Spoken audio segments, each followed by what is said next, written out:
Hi, today we're going to be doing a demo looking at some of the physical and chemical properties involving wood. And so I'm going to have a big stack of wood here. Before we actually get to the experiment looking at physical and chemical properties, we have to set up an apparatus that involves some special glassware. And so I'm going to, we're going to start actually by making a piece of glassware for this. And this is a burner. Gas comes in from the gas jet supply here. That gas is called methane.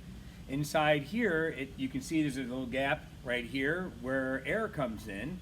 And of course, air contains oxygen, and the oxygen mixes with the methane. It comes up, and then it lights up. So if we turn the gas on, if our safety glasses on, of course, and and we get a flame. So what we're going to do is we're going to take this. This is a long piece of glass which I just broke off of a much larger piece, and we're going to need to have this bend at about 90 degrees. And so you can still see that. So I'm just going to twirl this around here in the flame, and it's going to get hot enough that it's going to make the glass soft. It's going to change the physical properties of the glass, and so when it gets soft enough, we're able to bend the glass, and I think that's going to about do it right there. That should be close enough. And when this cools off, we'll start the experiment.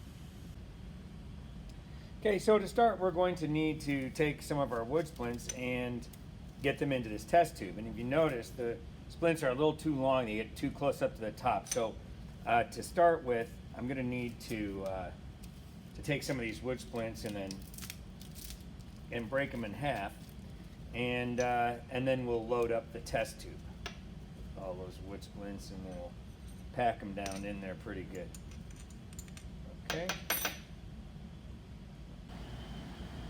Okay, let's take a look at our experimental setup here. We've got the burner here. It's in the fume hood now, connected to the gas output in case there's fumes. I don't want to fill the room with icky smells. And you can see the wood is packed nicely down into the bottom of the test tube, just clamped to the ring stand, and then down the tube that we bent, and down in here, it goes down into a test tube that is in an ice water bath. And so that's the setup. It gets a lot colder there, obviously, and so we should get this experiment going before all that ice melts. Okay, we're going to light the fire with our flint. Let me just show you how this works. This is just you can see there, this you just squeeze and rub there, and it makes a bunch of sparks. It's got a flint on the end which abrades on this piece of metal, and when it does that, you get some sparks flying. So we'll turn the gas on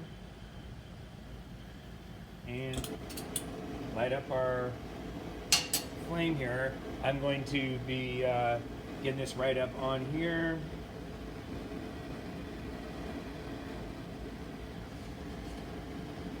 Wouldn't want to touch that even already. It's probably pretty hot.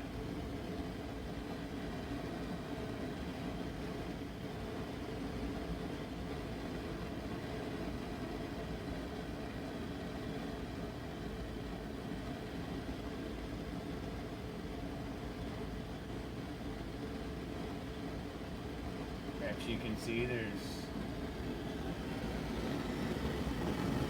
changes going on in there. Notice at the front here.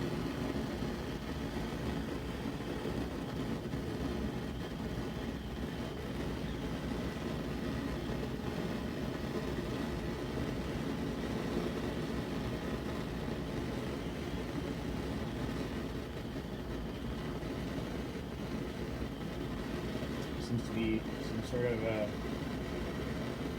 gas being produced there, which is, you can see now, there, coming out a little bit.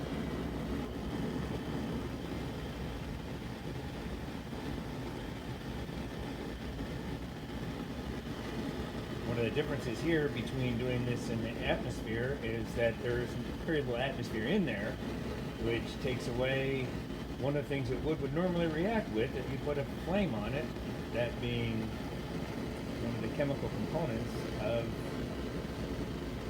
Earth's atmosphere is called oxygen. Okay, we're going to kind of let this go, and then we'll check back in every once in a while here. Okay, it's been a couple minutes. You see the color's really dark, and seems to be some sort of brownish liquid that is coming out. Seems to be the wood. Okay, looks like we're done. I heated it up for about 15 minutes or so. Just going to go ahead and lift this on out. And seem to have some water here. I think that's was just maybe a couple of ice cubes when I was filling up the thing that didn't make it in here. Just in terms of the amount of ice and stuff. So what we ended up condensing in here, you can see, is in a test tube. It has a very strong odor, if you smell it, of sort of like a campfire kind of smell. But we got this liquid, and it looks like perhaps some tarry substance inside. Let's take a look and see what's left in the test tube. Well, actually, it's one of the things I just noticed when I went to pick up the beaker. On the outside here, there seems to be a lot of moisture. In fact, it's collected enough that there's kind of a ring of water that's on the outside here.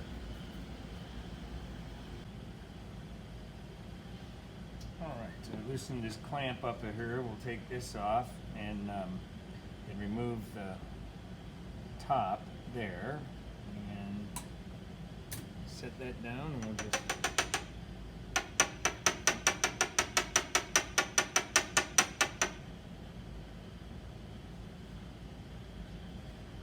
gonna have to get a spatula and help me get that out. Okay, so here are just,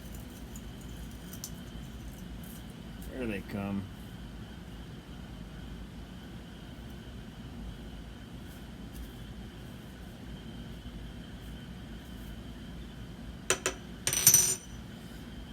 I put gloves on so it doesn't get on me, but these are just brittle and almost like they turn into dust, black powder.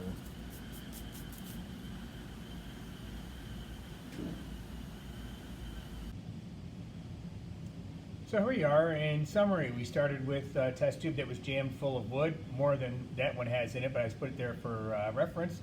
On the left, that's just a tube of wood. And then when we ended up with on the two tubes on the right, one with a solid, black solid, and I, just to get it down in the tube, I took a stirring rod and kind of smashed it down a little bit. There's a lot less of it there. There's still quite a bit of air in between the little pieces of twig that are in there, and whatever that stuff is. And then the liquid that's on the right-hand side.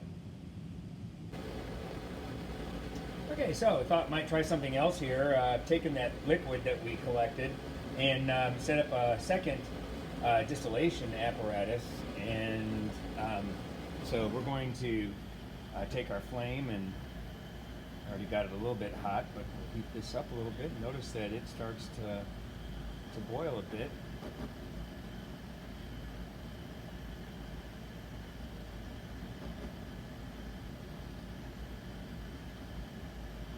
Something in there going.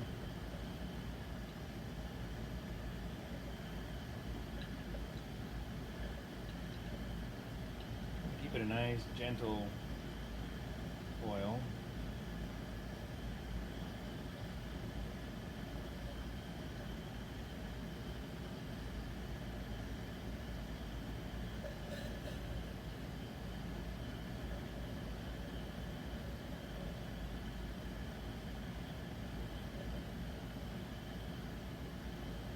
So as this boils, the gas comes off.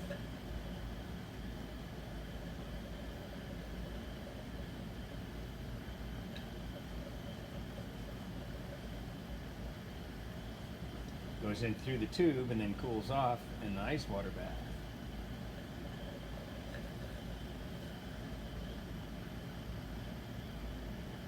let this run for a little bit and see what happens.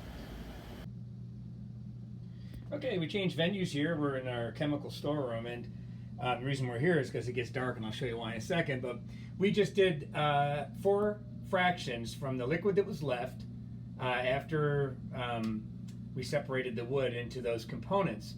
The one on the right boiled off first, and then I took the second, the third, and then what we were left with was the reddish liquid that's on the left. That should tell you something about the chemical makeup of that stuff, the liquid that we collected in the distillation.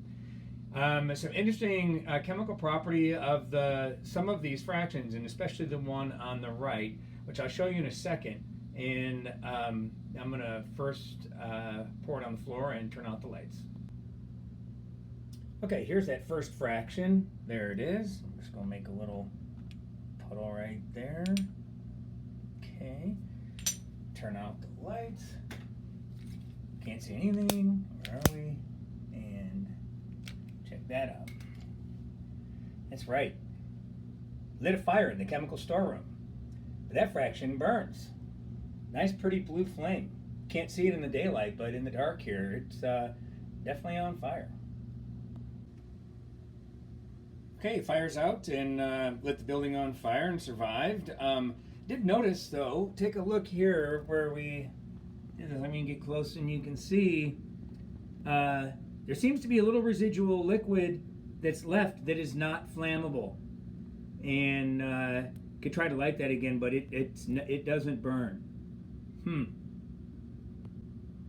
And by the way, if Verby and Crone, if you come in here, the storeroom smells like a campfire. That was me.